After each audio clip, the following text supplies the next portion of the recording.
Bentar ya, seruput kopi dulu, ada motor lewat.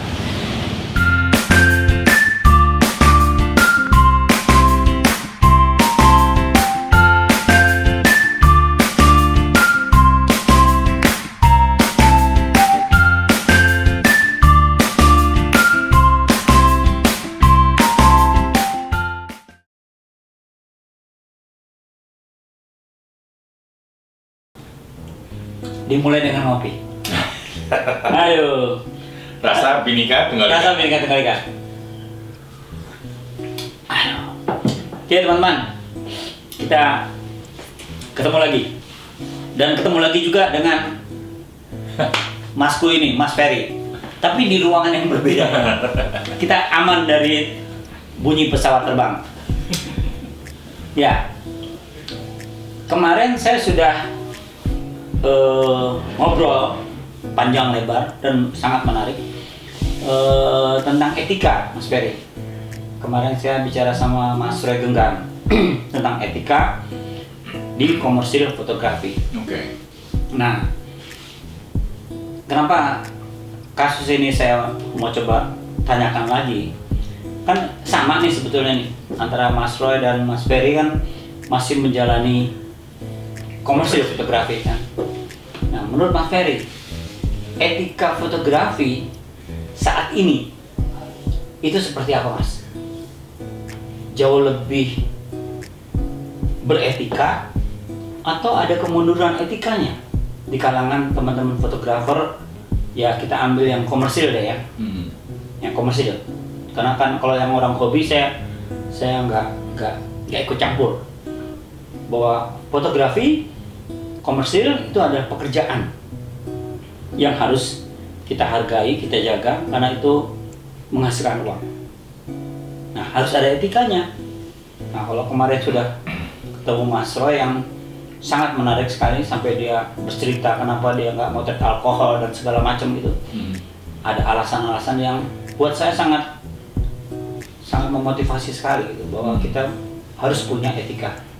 Nah, kalau menurut Mas Ferry, gimana Mas ceritanya, Mas?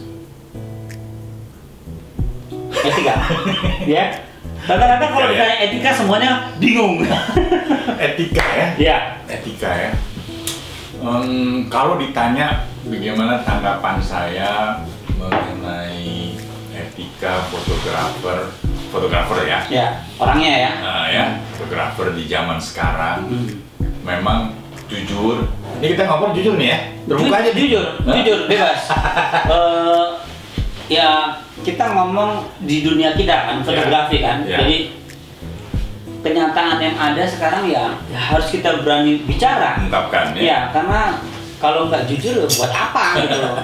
Ya foto kan kejujuran. Ya. Ya walaupun ada manipulasinya, tapi foto adalah kejujuran gitu loh. Betul. Ya. Dan yang menyenangkan untuk saya membicarakan soal etika ini adalah karena saya selama ini selain sebagai praktisi fotografi, saya juga sebagai pendidik di fotografi ya. Dan saya dari dulu saya menekankan pada mahasiswa-mahasiswa saya, pada murid-murid saya, bukan hanya masalah teknis, tapi juga masalah etika ini. Ya, karena saya lihat itu justru yang penting ya, bagaimana kita beretika dalam bersosialisasi, beretika dalam pekerjaan kita ya kan, berhubungan sama klien, berhubungan sama masyarakat sekelilingnya dan lain sebagainya. Dan memang jujur saya sebagai pendidik fotografi ini melihat kekhawatiran ya, kekhawatiran terhadap perkembangan etika ini. Karena apa? Karena si fotografi ini berkembang pesat sekali di Indonesia ini, dan penggemar fotografi, penyuka fotografi itu makin lama bertambah cepat sekali. Dan inilah yang membuat etika itu tiba-tiba jadi goyah ya, karena semua orang terjun ke situ. Mereka tidak peduli lagi bagaimana harus memotret, bagaimana harus bersopan santun, bagaimana harus bersikap. Yang penting gua dapat gambar bagus, gitu aja buat mereka yang penting kan gitu ya. Gua udah punya kamera keren, gua udah punya lensa mahal. Sekarang gua pergi ke satu tempat, gua harus motret dan harus dapat gambar bagus, nggak tahu gimana caranya, kan gitu ya. Akhirnya apa namanya, sikap-sikap egois itulah yang muncul, yang menggeser etika ini, ya. Dan ini buat saya sangat mengkhawatirkan. Tapi di lain sisi juga saya sangat menanamkan pada mahasiswa-mahasiswa saya bahwa kita harus tetap menjunjung etika itu, karena citra dari fotografer ini kita yang pegang, kan gitu ya. Baik buruknya dunia fotografi ini dan baik buruknya si pelaku-pelaku fotografi ini, citra dari fotografi ini sangat tergantung pada kita sendiri kok, gitu. Kita membawakannya bagaimana gitu, kita bersikapnya seperti apa, kan gitu ya. Jadi yang sekarang saya lihat betul bahwa ada segelintir orang yang menyebutkan bahwa yang merusak citra fotografi itu fotografernya sendiri kok, gitu. Lama-lama saya setuju juga gitu ya. Jangan-jangan benar nih, gitu ya saya ngelihatnya. Apalagi di ranah komersil ya. Di ranah komersil itu ya kita nggak sadar klien itu sebetulnya nggak ngerti apa-apa. Betul. Ya, kita akhirnya karena tadi semuanya pada masuk di dunia fotografi dan semakin banyaknya orang yang terjun ke komersil fotografi, dan itu sah saja sebetulnya. Betul.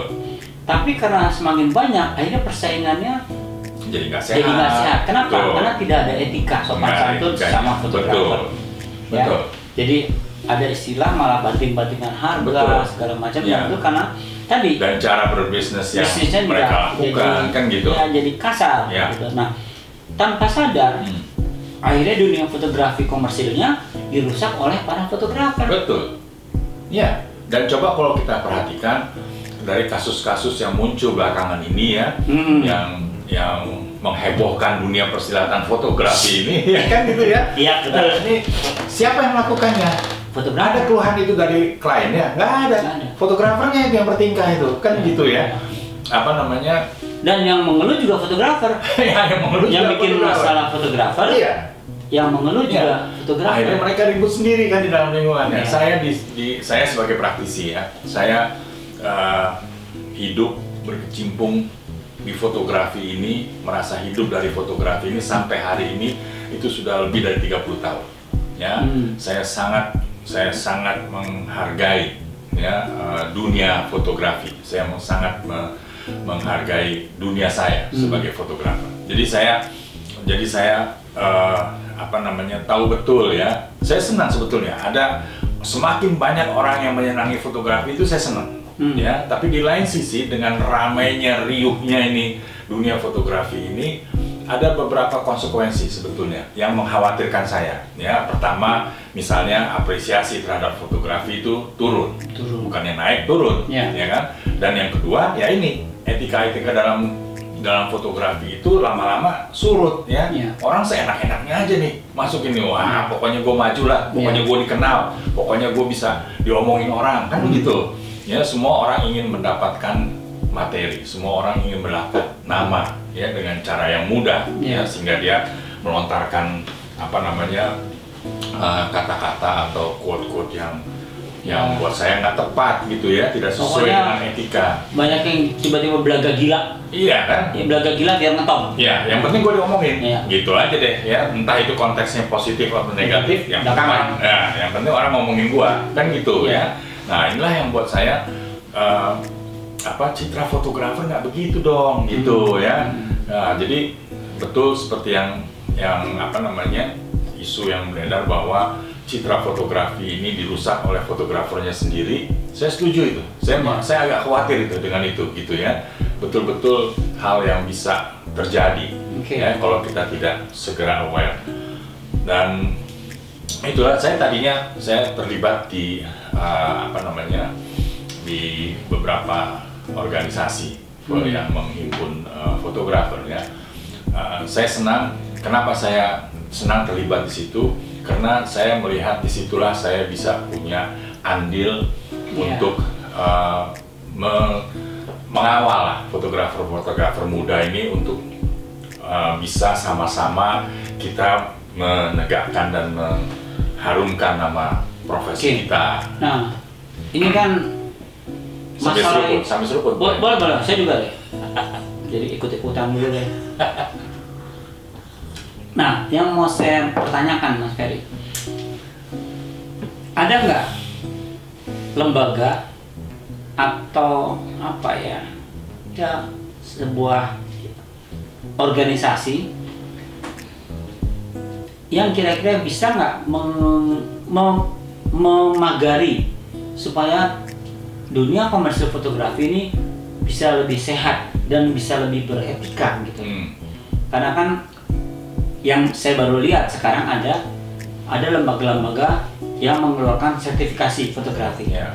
Tapi kan sampai sekarang saya masih melihat bahwa teman-teman tuh salah mengerti dengan sertifikasi. Dipikirnya sertifikasi itu bisa menaikkan harga dia. Ya walaupun itu nanti jadi komponen ya, salah satu komponen buat harga. Ya, memang bisa dong. Ya. Nah, tapi teman-teman ada yang bertanya, kalau udah ikut sertifikasi ada harga standarnya enggak? Maksudnya harga fotografernya gitu. Nah, jadi tadi saya tanyakan, ada nggak lembaga yang mengayomi kita semua sehingga nanti kita walaupun sudah tersertifikasi tidak banding-bandingkan harga, tidak gontok-gontokan lagi, jadi bisa berbisnis dengan baiklah persaingannya gitu. Kalau ditanya ada atau tidaknya, saya akan menjawab pertama tidak ada. Belum ada, bukan tidak ada. Nggak kan kalau profesi lain seperti kita ambil contoh kedokteran ya, dokter kan ada Ikatan Dokter Indonesia. Nah, apa perlu ada Ikatan Fotografer Indonesia, IFI. Kalau dokter kan ID ini IFI. Nah, apa perlu kayak gitu? Kalau memang belum ada, mungkin nggak itu diadakan? Belum ada. Tapi pertanyaan berikutnya, mungkin nggak itu diadakan? Harus mungkin, gitu ya, harus mungkin. Ini bukan masalah kita menstandarkan soal harga ya, lebih kepada pendidikan bagaimana seseorang itu ketika dia berprofesi sebagai fotografer, dia bisa menghargai dirinya sendiri dan pekerjaannya dan keterampilannya sesuai, gitu aja deh, sesuai gitu. Berapa sih yang sesuai nggak tahu, lo yang tahu kok gitu ya. Karena yang namanya sesuai, misalnya ya, sesuai di Jakarta sama di Jogja sama di Pontianak mungkin lain kan. Kita nggak bisa standarkan itu gitu. Juga misalnya masalah standar, ada fotografer yang baru mulai ya sebagai profesinya, kemudian dia ngikutin standar yang mana nih? Standar saya nggak bisa dong gitu ya. Jadi standar itu memang sulit. Standar itu pernah kita coba waktu saya dulu terlibat dalam satu organisasi Asosiasi Fotografer Profesional Indonesia, APPI. Itu dulu ketuanya Mas Darwis. Itu tahun 80-an tuh. Saya pernah dengar. Ya, tahun 80-an. Dari tahun 80-an kita sudah mengkhawatirkan nih. Ini pada suatu hari masalah harga nih akan jadi problem nih. Gitu. Gimana ya caranya kita bisa menstandarkan ini, ya? Dan ketika itu kita sudah menyadari bahwa itu adalah suatu langkah yang sulit ya untuk menstandarkan itu. Tapi saya berharap bahwa kita bisa punya standar-standar umum lah ya, untuk bisa memberi keuntungan kepada fotografernya, bisa dia menghitung berapa modal yang dia pakai kan gitu. Kapan balik modalnya, kemudian kapan dia bisa merasakan hasil ya dari dia motret dengan membeli alat semahal itu, kan perlu ada itunya. Dan juga di samping itu seperti yang Mas Tirto bilang, masalah etika kan gitu ya, karena etika dalam berprofesi ini harus ada yang mengatur. Kalau enggak, waduh berantakan ya. Sekarang aja seperti yang kejadian terakhir ini ya, semua bisa masuk dan mengaku sebagai wah ini terobosan nih, wah ini baru nih, gitu kan. Padahal banyak yang kelimpungan gitu ya, yang yang langkah-langkahnya dia tidak sesuai dengan etika kan gitu ya. Apa sih yang etikanya itu? Kan itu mengusik orang lain kan gitu ya. mengusik warung-warung lain gitu ya, nggak bener dong kan gitu ya. Itu yang mesti ada satu lembaga yang mengayomi itu gitu kalau menurut saya ya. Sama seperti Mas Tito bilang, ada nggak lembaga ini? Belum ada gitu, belum ada. Tapi kita berharap nggak itu? Berharap harus itu ada gitu ya. Seperti kira-kira siapa yang akan memulai? Begini, saya ini terbuka aja ya. Terbuka, walaupun di ruang tertutup, tapi kita terbuka. Gitu. Tapi kita bisa terbuka ya, karena saya gini. Ini untuk kepentingan kita bersama kan gitu ya. Kenapa kita ngobrol gini? Dan ini kan saya upload di YouTube ya. Oke. Dan saya berharap teman-teman yang melihat vlog obrolan ini berkomentar. Betul. Ya, tapi komentarnya bukan sekedar lucu-lucuan ya, tapi berkomentar yang untuk membangun. Akhirnya kita akan membuat sebuah lembaga yang kita sepakati bersama. Betul. Karena kan tadi dibilang belum ada kan. Betul. Gimana proses membuatnya itu? Gitu. Ya. Nah, tadi mau cerita apa terbuka? Takut sama siapa? Udah ada polisi fotografer. Jadi gini, saya yang sepanjang yang saya tahu, organisasi yang mengayomi fotografer ini 3 organisasi yang saya tahu. Tiga. Ada IPA, ya, ada APFI, ya, kemudian yang sekarang baru melangkah ini MFI, Masyarakat Fotografi Indonesia. Okay. Nah itu lebih besar lagi cakupannya, karena dia masyarakat. Karena dia menghimpun semua yang masyarakat terlibat di dunia fotografi. Ya, jadi saya melihatnya kalau ada orang seperti Mas Tirto mengharapkan ada organisasi yang bisa mengayomi kita sebagai fotografer, saya rasa yang paling pantas itu MFI lah. Masyarakat Fotografi Indonesia. Ya, karena dia di dalamnya itu saya berharap dia bisa menghimpun organisasi-organisasi seperti IPA, APFI, asosiasi yang lain dan perkumpulan dan lain sebagainya ya, sampai ke orang yang hobis lah, kan gitu ya, pelaku-pelaku nih yang menjual, yang apa segala macam lah, dia menghimpun itu. Jadi saya dari awal juga sempat ngobrol sama teman-teman di MFI itu, saya bilang bahwa ini tugas berat loh gitu ya, nggak main-main ini ya, karena salah satu hal yang harus mereka selesaikan adalah bagaimana caranya kita bisa memberikan perlindungan kepada semua pelaku fotografi, mau itu yang hobi juga, apalagi yang hobi ya, itu kan mesti dibenerin ya orang-orang yang hobi ya, karena mereka juga hunting, main hunting aja ke sana gitu kan. Nanti kalau ada masalah baru ngadunya kemana-mana kan gitu ya. Siapa yang kemana sih harus mengadu gitu kan? Siapa yang membela saya gitu? Paling nggak ada oke, kalau memang MFI itu harapan kita, paling nggak dia mengatur atau membuat konsensus bersama tentang etika fotografi dan perlindungan terhadap para fotografer. Ya, jadi salah satu tugas dari MFI ini saya kira adalah membuka akses ya ke semua elemen yang berhubungan dengan hukum, yang berhubungan dengan etika dan lain sebagainya. Karena mereka harus dapat dukungan ini kan gitu ya, mereka harus dapat akses. Kalau melihat sejarahnya kan MFI itu sebetulnya cukup bagus ya, sejarahnya ya, bagus. awal dibentuknya gitu ya, bagus. Itu menarik, tapi karena ya itulah kelemahan kedekatan dengan pemerintah, begitu pemerintahnya berubah kebijakannya, akhirnya lembaga yang diharapkan bisa mengayomi bidang-bidang kreatif itu jadi oleng gitu ya. Nah itu jadi emang agak susah kalau kita nyantolnya ke pemerintah sebetulnya, karena mereka nggak melihat ini penting atau enggak gitu. Nah, cuma yang saya mau tekankan di sini adalah seandainya urusan itu bisa dihandle oleh suatu organisasi, itu kan dia bisa jadi menjatuhkan sanksi misalnya gitu. Tapi ada landasan hukumnya kan begitu. Ada yang bisa mendukung dia dari paling nggak juga ada hukum. Sisi edukasinya, ada pengakuan dari edukasi untuk anggota-anggotanya paling nggak kalau yang komersil dikasih tahu, ada edukasinya. Ya. Masuk Betul. komersil fotografi Ya. itu apa? Ya. Karena fotografi kan lapangan pekerjaannya luas sekali. Betul. Ya. Jadi kalau nanti teman-teman FMV itu melihat bahwa ada motret wisuda tuh kayak apa, anak TK, orang kawinan, Ya. kawinan pun juga ada yang rumah, ada yang gedung, ada yang macam-macam, motret pabrik, Ya. dokumentasi sebuah kegiatan. Ya. Nah itu kan kalau saya bilang yang kita ayomi pertama adalah si fotografernya dulu. Betul. Sehingga kalau ada orang yang membuka bisnis fotografi, ini pemodal nih, ingin mempekerjakan seorang fotografer, dia udah tahu standarnya berapa harganya.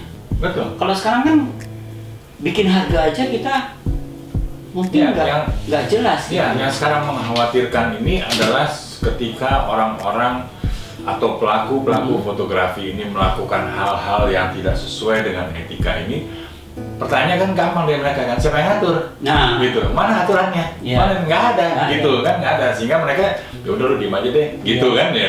jadi semena-mena. ketidakteraturan ini ada yang diuntungkan sebetulnya untuk orang-orang yang tabrak-tabrak. Iya, Tapi untuk kita akhirnya kayaknya butuh diatur deh. iya, iya. Akhirnya berteriakan kita juga ya. Kayaknya butuh aturan deh gitu. Iya kan?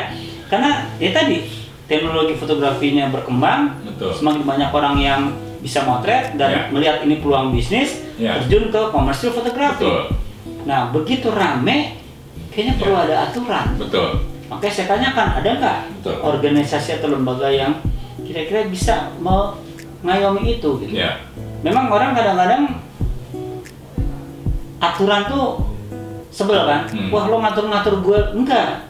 Aturan itu kan dibikin untuk supaya kita ya, bisa lebih ya. lebih nyaman Ya. gitu loh. Kalau kita ikutin ya. Ya. Dan ini kan lama-lama memang apa namanya gerakan apa namanya ya, gerakan untuk apa namanya perjalanan pengakuan terhadap profesi fotografi ini juga simultan jalannya dengan pengakuan yang datang dari pemerintah.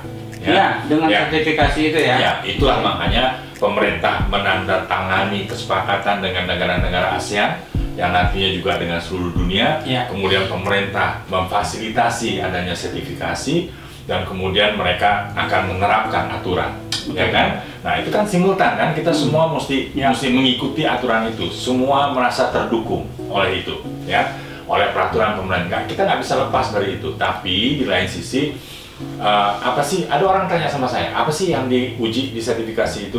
Saya bilang ada cuma 3 hal, skill, knowledge, dan attitude.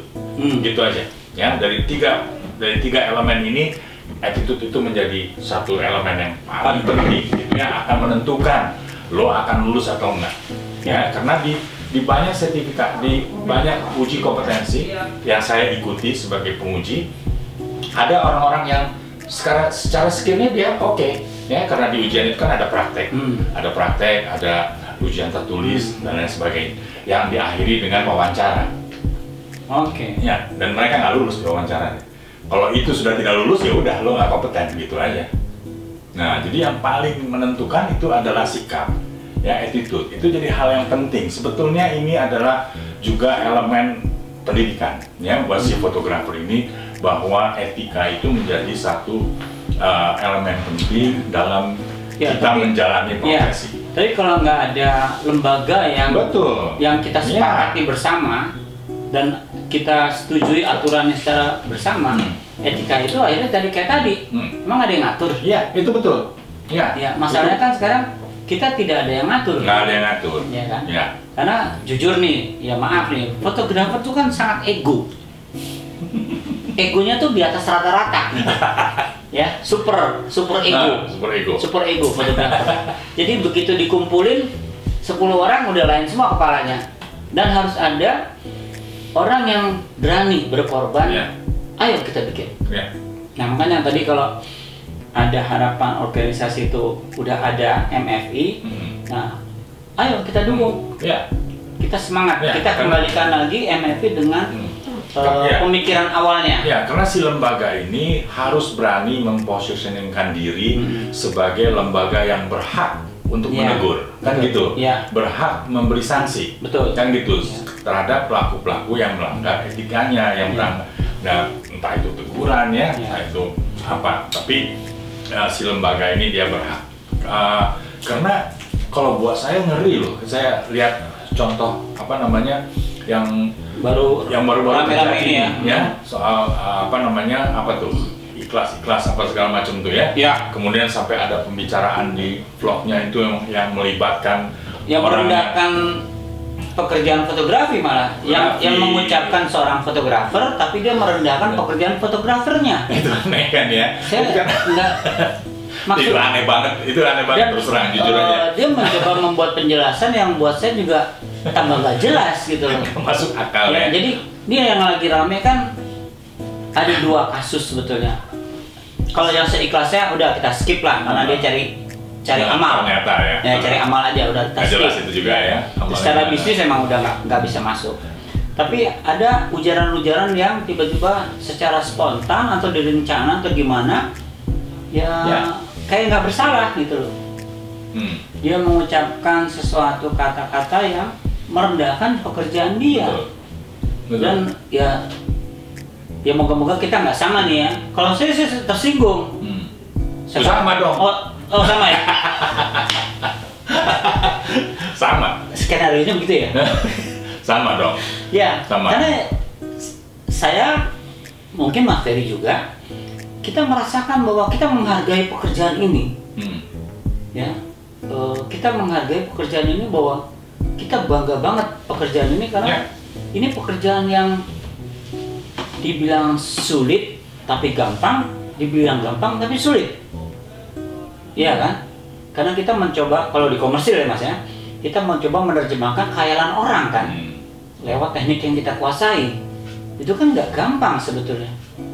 Proses belajarnya itu kan entah otodidak atau belajar beneran, itu kan proses. Dan itu harus kita hargai gitu. Saya hanya pernah membaca ya apa yang dilontarkan. Tapi kalau buat saya sebetulnya ini salah satu hal yang mencerminkan ya bahwa etika, attitude itu sudah luntur ya di fotografernya sendiri, di pelakunya sendiri gitu. Nah, orang-orang seperti inilah yang harusnya dibina ya, dibinasakan maksudnya. Enggak, maksudnya gitu ya.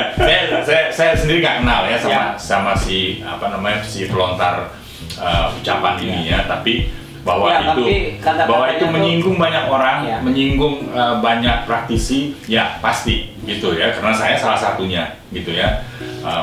Apa namanya, kalau ada apa namanya partai ketersinggungan, saya ikut tuh. Oke, teman-teman ya. Kita bicara ini karena sangat menyayangi profesi fotografi. Dan kenapa kita bicara ini bukan berarti kita membicarakan orang ya, tapi harapannya dengan kita ngobrol yang sangat terbuka ini, etika tuh sekarang harus dihargai. Dengan mudahnya kita melontarkan sesuatu di media sosial, kita harus jadi hati-hati. Betul. Media sosial tuh yang nonton bukan hanya teman kita, tapi keluarga kita. Keluarga kita juga ikut nonton. Yang paling parah ada klien. Calon klien akhirnya menilai, wah para fotografer kayak gitu ya, kan? Ini bahaya. Jadi saya katakan media sosial tuh ada positif, ada negatif. Ya, tergantung kitanya sebetulnya kan. Betul. Mau mengisinya bagaimana? Ya? Jadi ya maaf ya untuk teman-teman yang tersinggung dengan omongan kita, ini kenyataan. Betul.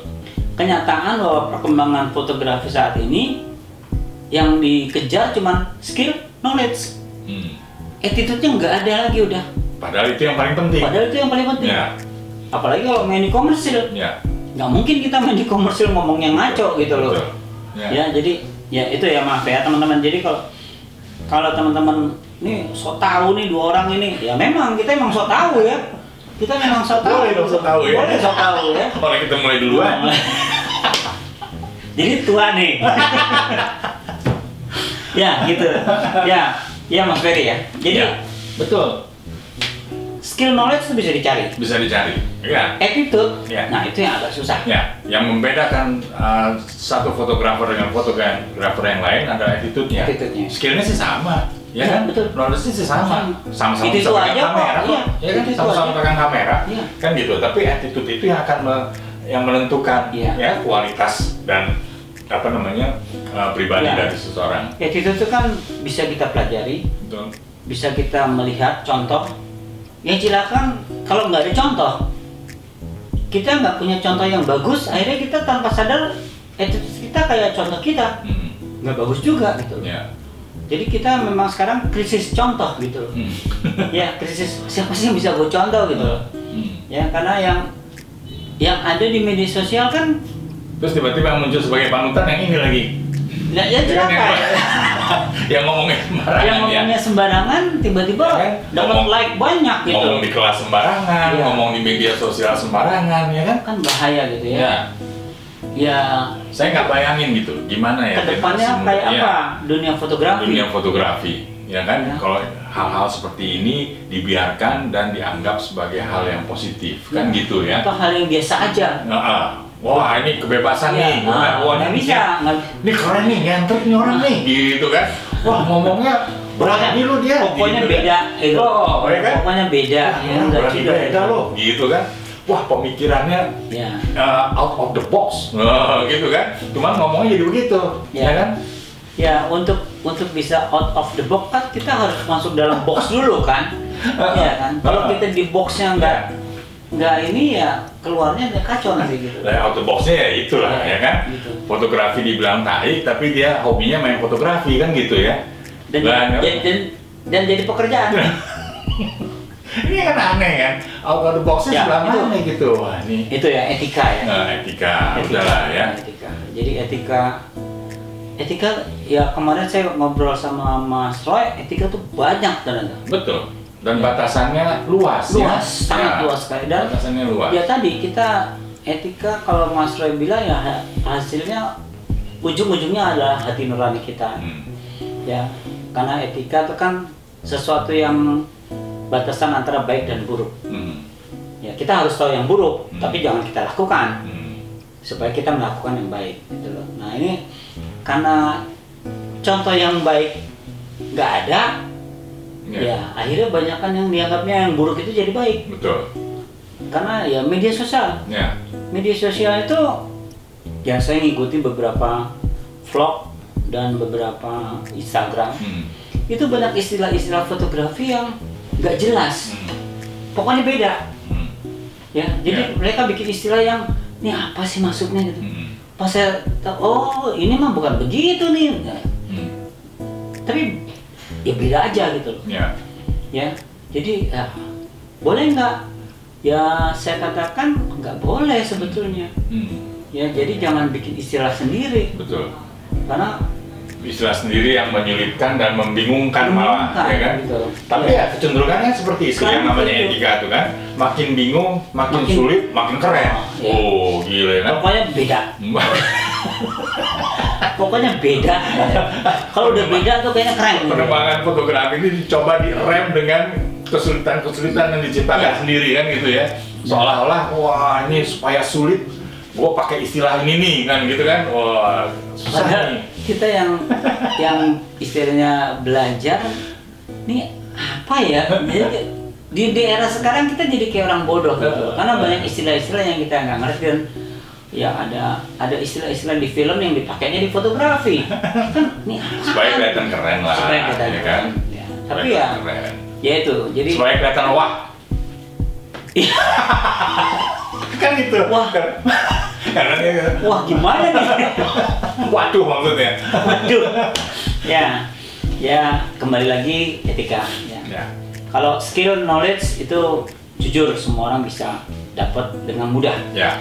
Tapi etika itu yang sekarang memprihatinkan. Betul. Karena ya sekolah fotografi berapa banyak sih? Betul. Ya kan, dan juga sekolah fotografi kan tergantung dosennya. Kalau Ya. dosennya tidak beretika, Ya. ibaratnya Dan etika itu bukan masalah lo kelihatan nyentrik atau enggak, Enggak. ya kan?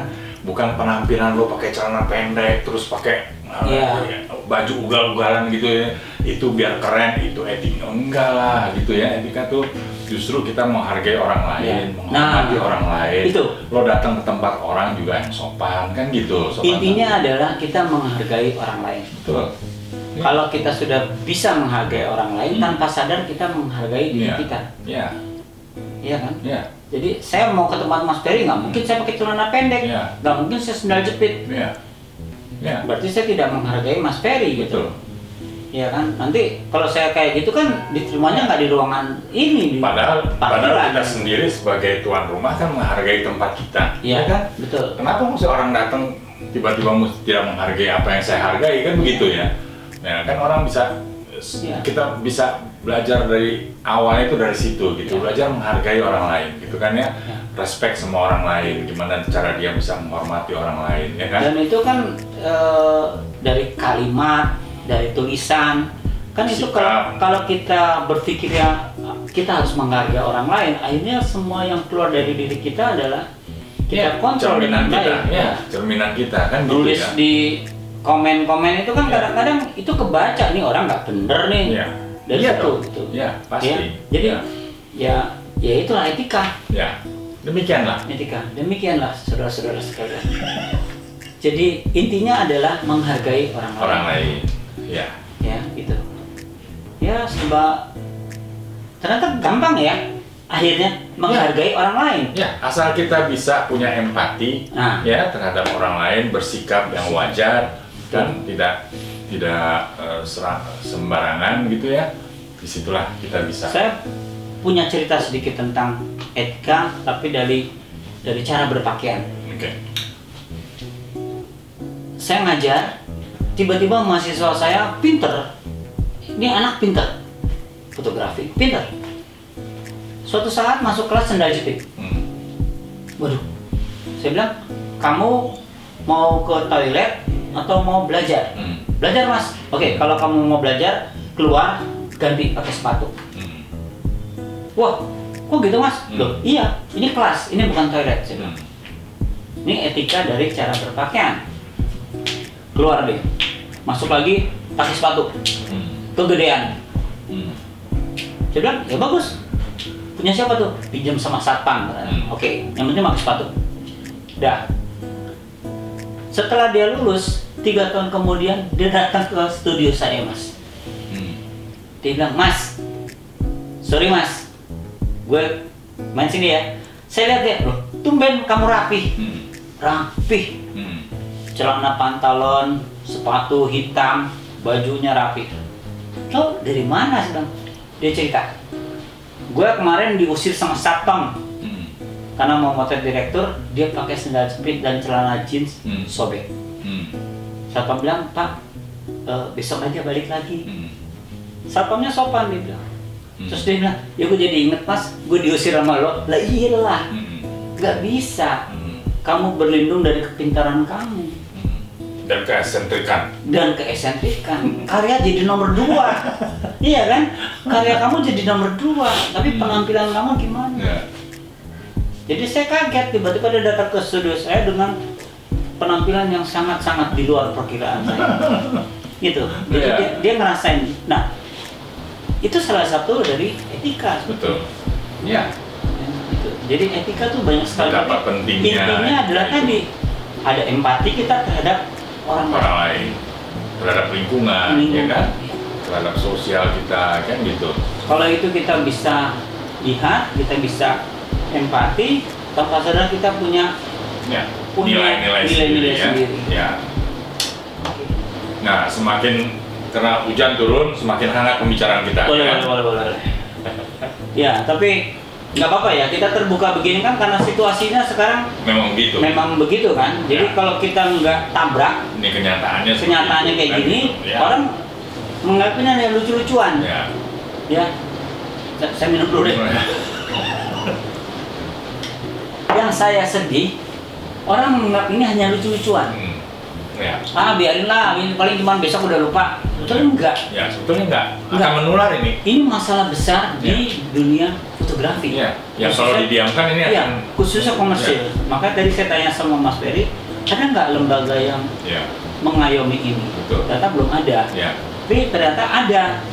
Tapi sama-sama. Ya, sebetulnya sarananya ada, cuma belum dimaksimalkan fungsinya, kan gitu ya. Kita harapkan teman-teman pengurus yang mengurusi organisasi apapun itu ya, jadikanlah soal etika ini menjadi tujuan utama dari berdirinya sebuah organisasi, kan gitu ya. Betul. Etika yang baik, iklim yang baik dalam usaha, kan gitu ya.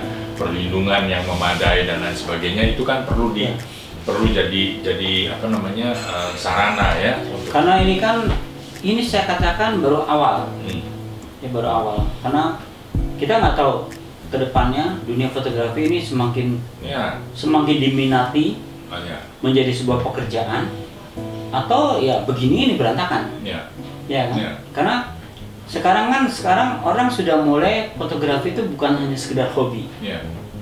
Fotografi sudah menjadi sebuah pekerjaan. Nah sekarang bagaimana caranya kita menghargai pekerjaan itu? Ya sebelum pekerjaan kita dihargai oleh orang lain. Betul. Jadi ya kita lihatnya kan ini bukan main-main nih, bukan lucu-lucuan gitu loh. Jangan dilihatnya wah atau enggak. Kan iya, gitu, iya, wah tuh bisa belakangan lah gitu ya. Ukurannya apa juga nggak jelas. Kalau kepengen wah, bukan berarti harus beda gitu ya. Ya bukan berarti pakai sepatu kiri semua terus dibilang wah gitu, enggak juga gitu kan. Wah dia nyentrik. Enggak, kalau nyentrik ke top nih, kan? Di dunia komersil fotografi agak sulit untuk bernyentrik-nyentrikan ya, karena semua ada aturan-aturannya gitu. Jadi seniman pun sekarang udah, ya saya selalu bilang sama, kebetulan sekolah saya kan Institut Kelainan Jiwa, ya, IKJ kan, kelainan jiwa. Jadi saya bilang, kamu kalau di ruang pamer, yang dipamerin tuh kamu atau karya kamu? Iya kan? Coba kamu berdiri di samping karya kamu. Ini yang dipamerin kamunya atau karyanya? Karena ini nggak mandi lah, baju dekil lah, segala macam.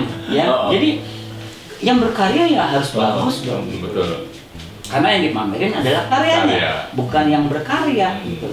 Betul. Saya bilang ya, coba kamu jajar sama karya kamu. Yang dipamerin kamu atau karya kamu? Ya, mahasiswa harus dijelasin gitu. Karena ada satu masa ya di IKJ itu kalau nggak dekil, nggak nyeni gitu. Ya, tapi kalau ya itu ada satu fase yang kayak gitu. Oke lah, tapi kesininya udah nggak bisa begitu. Sama seperti cuek gitu ya, cuek. Sama seperti kalau dulu kan karya tuh, wah ini suka-suka gue. Sekarang udah nggak bisa begitu.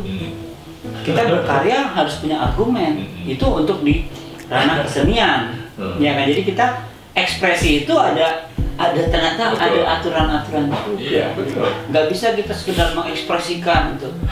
Bebas nggak bisa gitu. Ya. Nggak bisa. Apalagi masuk di dunia bisnis.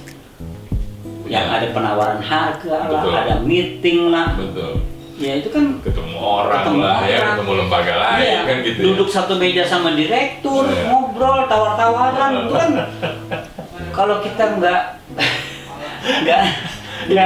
makanya itu yang jadi andalan anak-anak zaman sekarang ya. Susah juga kan. Ya, memberikan identitas pada karya saya dan diri saya, wah gue mesti nyentrik nih kan gitu ya. Yang ada mentok diusir sampah benar. Aduh, kacau. Oke, Mas Ferry. Jadi ya hampir mirip dengan apa yang Mas Roy sampaikan ya. Jadi hati nurani dan kita empati, respect terhadap orang lain sehingga kita tanpa sadar menghargai diri kita. Ya, betul. Ukurannya kadang-kadang kan kita suka bingung. Ya, menghargai diri gua gimana ukurannya? Ya, ukurannya kita menghargai orang lain. Ya. Ya. Ukurannya itu. Kalau kita bisa menghargai orang lain tanpa sadar, ya kayak saya lah, tadi saya bilang saya kesini kan harus berpakaian rapi segala macam, itu karena saya menghargai Mas Ferry. Tanpa sadar saya akhirnya menghargai diri saya. Betul. Ya. Dan tutur kata kita juga kita susun supaya orang tidak tersinggung. Betul. Kalau kita sangat terbuka, orang lain tersinggung ya. Orang lain yang tersinggung, kita sih kagak gitu. Oke teman-teman ya. Jadi ya kenapa ini saya obrolin sama Mas Ferry juga, karena kemarin Mas Roy bicara etika. Nah, saya hanya kepengen tahu dari sisi yang agak berbeda. Ya, walaupun intinya adalah sama. Etika itu gimana caranya kita menghargai orang lain, hati nurani kita seperti apa, dan ambil sisi positifnya. Betul. Gitu ya Mas Ferry ya? Siap. Oke teman-teman, cukup kita ngobrolnya. Ya, dan juga harapannya tadi ada organisasi yang bisa mengayomi. Ya. Jangan dipikir lembaga sertifikat itu organisasinya, bukan. Karena lembaga sertifikat itu hanya menguji si fotografer ini kapasitasnya sudah sampai sesuai mana. Atau enggak. Ya. Itu kan. Tapi ada satu lembaga yang mengayomi, saya katakan tadi kira-kira seperti Ikatan Dokter Indonesia lah, seperti itu. Etika dan perlindungannya. Jadi teman-teman jangan salah. Kalau udah, aku udah dapat sertifikat, ya itu sertifikat. Beda dengan organisasi yang kita harapkan bisa mengatur etika dan perlindungan. Oke, moga-moga ngobrolan ini didengar sama teman-teman MFI ya. Semua lah ya. Ya semuanya. Jadi, semuanya. Nah, kalau MFI-nya dengar kan jadi bersemangat dia. Kita mendukung mereka. Betul. Nah, teman-teman yang mendengar juga, oh perlu ya. Ya, betul. Ya, harapannya kesadaran bahwa ini penting, diperlukan. Ya. Untuk kedepannya diperlukan. Oke teman, sampai ketemu. Jangan lupa subscribe. Oke Mas Ferry. Terima kasih Mas. Salam sehat. Salam sehat ya. Oh yang Mas Ferry baru mantu. Oke, sukses. Thank you Mas. Ya.